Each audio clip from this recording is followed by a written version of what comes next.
Olá, meu nome é Márcio e no mapa mental de hoje nós vamos ver sobre os princípios de química inorgânica.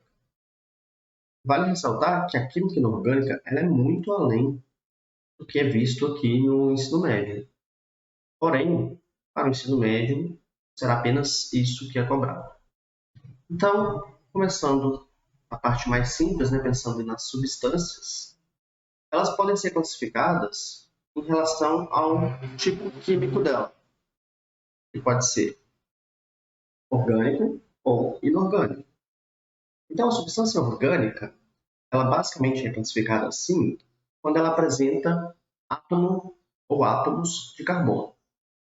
Há outras definições, porém a atual é essa aí. Tendo pelo menos um carbono na estrutura, é considerado um composto orgânico. Mas nós vamos ver aqui que na parte inorgânica, que seriam os compostos que não apresentam carbono, há também alguns compostos que apresentam carbono e que eram assim já classificados, mas por terem propriedades semelhantes aos que a gente vai verificar aqui, elas continuam sendo estudadas nessa parte. Legal?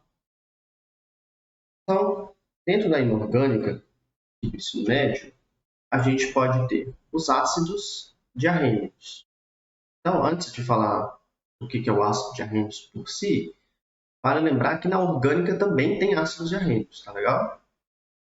Não estou dizendo que não tem, estou falando que dentro da inorgânica a gente está visualizando agora sobre os ácidos diarrênicos. Então, o que são esses ácidos diarrênicos?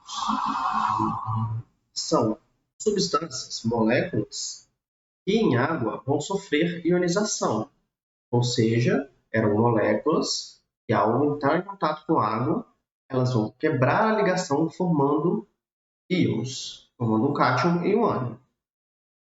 E que tipo de cátion e ânion formam quando você tem algo para ser classificado como ácido diarrênicos?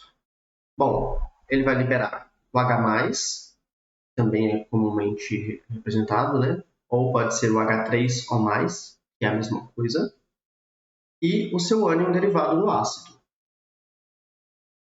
Então, a parte positiva vai ser o próton, o H+, que interage com a água formando H3O+, e o que restou ali é o ânion com carga negativa. Como exemplo, nós temos o ácido clorídrico em água. Observem que forma H+, nosso próton, mais o nosso ânion, Cl-. Então, é dessa forma para qualquer ácido diarrênicos. Vai liberar o H+, que pode estar representado junto com a água, ficando então H3O+, mais o restante do ácido aqui, que seria o ânion, então com carga negativa. Beleza? Então, dentro desses ácidos diarrênicos, nós temos duas classificações, o que são chamados de hidrácidos e chamados de oxiácidos. Então, os hidrácidos são ácidos que contêm hidrogênio. Eles têm que conter hidrogênio para ser o ácido diarrênico, ou seja, para liberar H+. Mas, em todo caso, ele apresenta aqui o hidrogênio e outros átomos. E nós temos como exemplo HCl, HBr, HI, HF, H2S. Observem que o composto ele tem o seu ânion, quando separado, quando ionizado, ele vai ter o seu ânion e a liberação de H+, podendo então, neste caso aqui, ser até um diácido, tem 2 hidrogênios para serem liberados. E os oxiácidos são ácidos, então tem que ter o H+, que é um ácido diarrênico, então H, vai ser liberado na forma de H+, e tem que conter oxigênio, daí o nome oxiácido.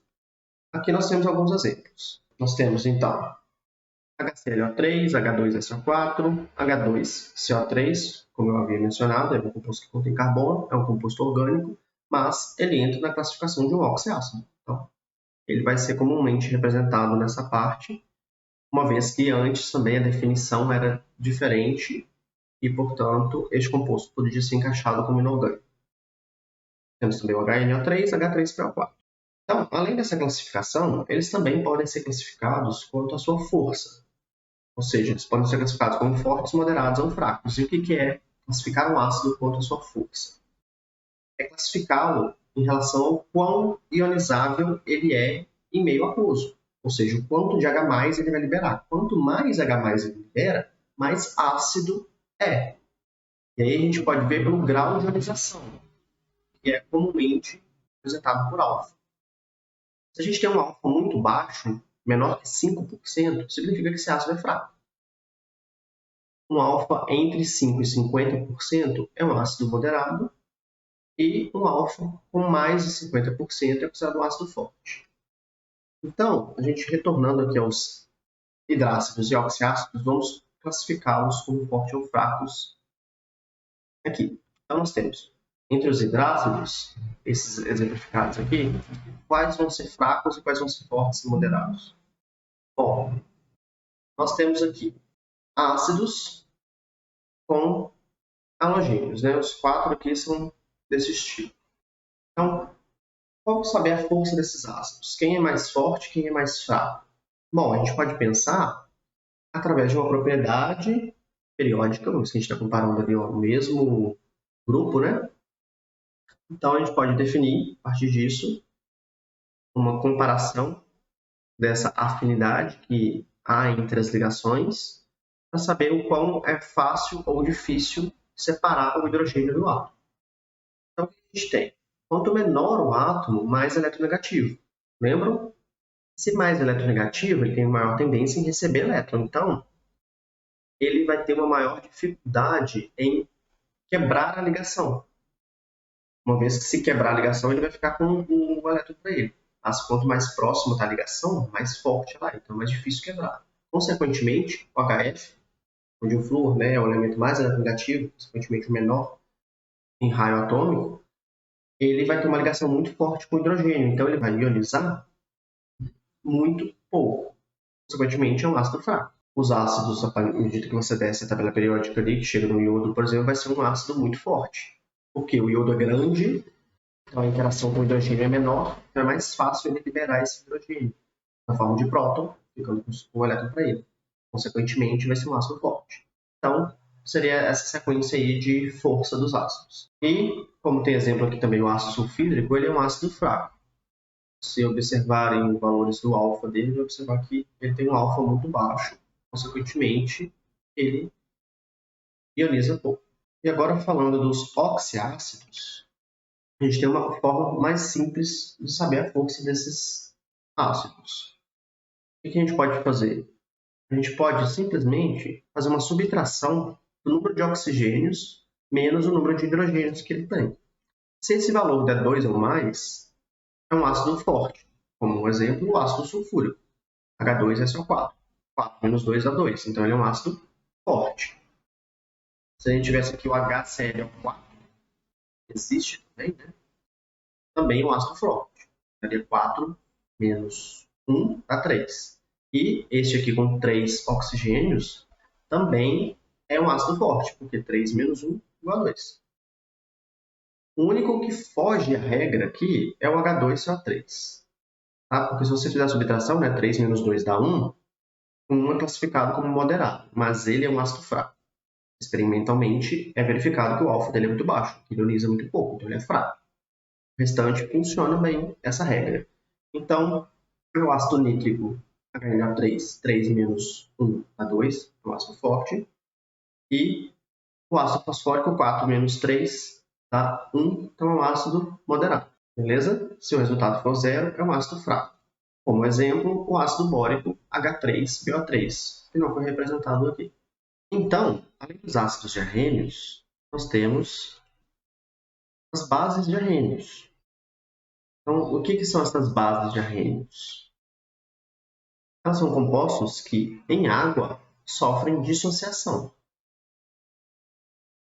Consequentemente, libera o ânion OH- e o cátion derivado dessa base. Então, nós temos aqui como exemplo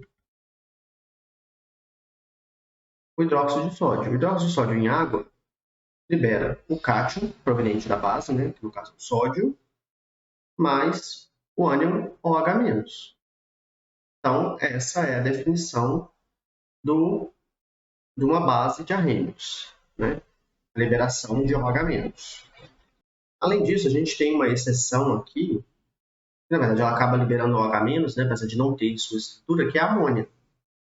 Ainda essa classificação nesse modelo é um pouquinho complicado, mas é sabido que a amônia, em meio aquoso, ela reage com a água, formando o hidróxido de amônio, NH4OH. E esse vai ionizar na água, então sofre ionização e, consequentemente, libera novamente a mesma coisa, o íon OH- mais o íon amônio, NH4+, como está aqui exemplificado. Essas bases, elas podem ser classificadas como fortes ou fracas também. Neste caso, estudos experimentais demonstram que o grau de ionização ou dissociação, né, depende do que eu estou falando, ionização para amônia e dissociação para as outras bases, uma vez que é feito a partir de um metal, né, com o OH-, que é uma parte iônica mais molecular, né? Então, o que acontece? Nós temos que as bases provenientes dos alcalinos, dos metais alcalinos e os metais alcalinos terrosos, com exceção do magnésio e do berílio, são bases fortes, enquanto o hidróxido de amônio e as bases provenientes do magnésio e do berílio e de outros metais aqui de transição são bases fracas. Uma outra classificação das substâncias inorgânicas são os sais. Então, estes sais, eles podem ser solúveis ou insolúveis. No momento, a gente não vai preocupar muito com a questão da solubilidade desses sais. Vamos ver aqui de um jeito bem mais geral. Então, é baseado em uma tabela, onde essa tabela foi feita, né, de forma experimental, os dados, né, colhidos, e aí, então, foi tabelado de forma a entender quais que são solúveis e quais que são insolúveis. Lembrando que quando a gente fala que é solúvel, significa o quê? Que aquele sal, em uma pequena quantidade de água, ele solubiliza. Enquanto outros que são insolúveis, não significa que eles são totalmente insolúveis. Significa que eu precisaria de uma quantidade muito grande de água para conseguir solubilizar um pouco. Uma pequena quantidade dele. Então, a gente considera como insolúvel. Mas não leve ao pé da letra, tá? Então, eles são muito poucos solúveis. Enfim, então, os compostos que contêm o ânion nitrato, eles são todos solúveis, assim como os que contêm acetato. Agora, quando nós temos cloreto, ele geralmente é solúvel, mas a gente tem umas exceções, como cloreto de prata, cloreto de mercúrio e cloreto de chumbo. O brometo é a mesma coisa.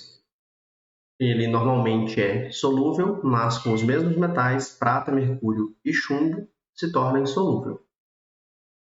Assim como o iodeto, segue a mesma regra aí dos outros dois halogênios. E o sulfato, que geralmente é solúvel, mas se o cátion for cálcio, estrôncio, bário, mercúrio ou chumbo, ele se torna insolúvel. E há os compostos que geralmente são insolúveis, que são o sulfeto, o carbonato e o fosfato. A exceção, ou seja, o que faz com que eles se tornem solúveis, é se o cátion for o íon amônio. Neste caso, os três são solúveis. Mas com os outros metais, né, porque esse grupo aí é um grupo molecular, com os metais eles se tornam insolúveis. Além disso, nós temos também a formação de sal numa neutralização ácido-base. Ou seja, quando a gente tem uma reação de um ácido forte com uma base forte, o resultado vai ser a formação do sal mais água. Então, aqui a gente tem um exemplo genérico, onde eu tenho um ácido HA e uma base BOH. A reação dos dois vai formar água, né, juntando o OH com H, forma água. E, como a gente tem aqui, né, o A ele vai ter carga negativa porque eu liberei o H+. E o B tem carga positiva porque liberou OH- para formar água, né? Consequentemente, o A- com o B+, vai formar o sal Ba, neutro, né? Então, por essa condição, nós temos então a formação de sal e uma neutralização ácido-base. Quando você tem uma base forte e um ácido fraco, ou um ácido forte e uma base fraca, a formação de sal também, mas a quantidade vai ser ali diferente. Então, esses sais em água, se forem solúveis, vão sofrer o quê? Dissociação, uma vez que um sal, né, é um conjunto iônico. Então, nós temos um cátion, pode ser um grupo catiônico, como o amônio, ou pode ser um metal, e o ânion também pode ser um grupo, como o SO4, 2 menos, né? Então, eles em água eles vão sofrer dissociação e vão liberar o cátion, que foi derivado da base, que no nosso caso era o B, e o ânion, que é derivado do ácido, que no nosso caso era o A. Tranquilo? E outras classificações que nós temos na inorgânica são os óxidos. Dentro desses óxidos, nós temos os óxidos ácidos, os óxidos neutros, os óxidos básicos e os peróxidos. Então, vamos entender o que é cada um desses quatro. Os óxidos ácidos, eles são óxidos gerados de ácidos, quando você retira uma molécula de água do total ali da constituição dele. Então, nós temos aqui, por exemplo, o ácido sulfúrico e o ácido carbônico. Se eu remover uma água desses dois, eu vou obter um óxido que veio de origem de um ácido, consequentemente um óxido ácido. Observe, eu tirei H2O. Eu tirei H2 e um oxigênio desse SO4, ficando SO3. Então, este óxido é um óxido ácido. No mesmo caso, é para o CO2. A gente retirou uma molécula de água do ácido carbônico, H2CO3, tirando o H2, tirando um oxigênio, e resta CO2. Portanto, é um óxido ácido. Esses óxidos, se adicionar água, eles vão formar o quê? Vão formar um ácido novamente. Então, por isso, eles são classificados como óxido ácido. Já os básicos seguem a mesma ideia. Agora a gente tem uma base. Se a gente retirar um equivalente ali a uma molécula de água, a gente vai formar um hidróxido básico. Então, nós temos aqui, por exemplo, o hidróxido de cálcio, onde eu removo duas moléculas de água, ou seja, aqui nós temos dois grupos OH, né? Eu vou tirar dois hidrogênios e um oxigênio desse grupo. Vai sobrar um outro oxigênio. Então, formou o hidróxido de cálcio, que é um óxido básico. E no caso aqui do hidróxido de sódio, preciso ter duas moléculas dele para eu conseguir tirar uma água. Aí eu vou ter, então, a remoção de dois hidrogênios, né? Nós temos duas moléculas, nós temos dois compostos. Então, eu retiro dois hidrogênios e um oxigênio. Sobrou um oxigênio e dois sódios. Consequentemente, o óxido de sódio, Na2O, um óxido básico. Já os óxidos neutros são apenas esses três. O monóxido de carbono, o monóxido de nitrogênio e o monóxido de dinitrogênio. Estes são considerados óxidos neutros, porque se eu adicionar água, eles não vão reagir e não vão formar uma base e nem formar um ácido. Eu aproveito aqui para ressaltar que eu esqueci, né? Quando aqui é a mesma ideia, quando a gente tem um óxido básico, se eu adiciono água, ele vai reagir e vai formar novamente a minha base. Por isso também que é classificado como óxido básico. Então, os óxidos neutros, eles não possuem essa propriedade. Adicionar água, ele não vai formar nenhum composto ácido, nenhum básico. Consequentemente, ele é neutro por conta disso. E os peróxidos. Os peróxidos são chamados assim devido ao grupo ali O2. Gosto de pensar na água oxigenada. H2O2. O nome químico dela é peróxido de hidrogênio. Por que é peróxido? Imagina que eu retiro esses dois hidrogênios da minha água oxigenada de forma a manter os elétrons com os oxigênios. eu vou formar um íon com carga 2-. O2, 2-. Consequentemente, esse aí é o ânion peróxido. Então, nesses casos aqui seria o equivalente. Como consequência, a gente tem aqui o peróxido de cálcio e o peróxido de sódio. E, por fim, nós temos substâncias simples que são consideradas inorgânicas, que são os compostos formados por um único elemento. Como exemplo aqui, nós temos o enxofre, o gás oxigênio, o gás nitrogênio, o gás ozônio e o iodo sólido. Estes são alguns exemplos de substâncias simples que são inorgânicas. Com isso, a gente finaliza este tópico dos princípios de química inorgânica. Espero vocês no nosso próximo mapa mental.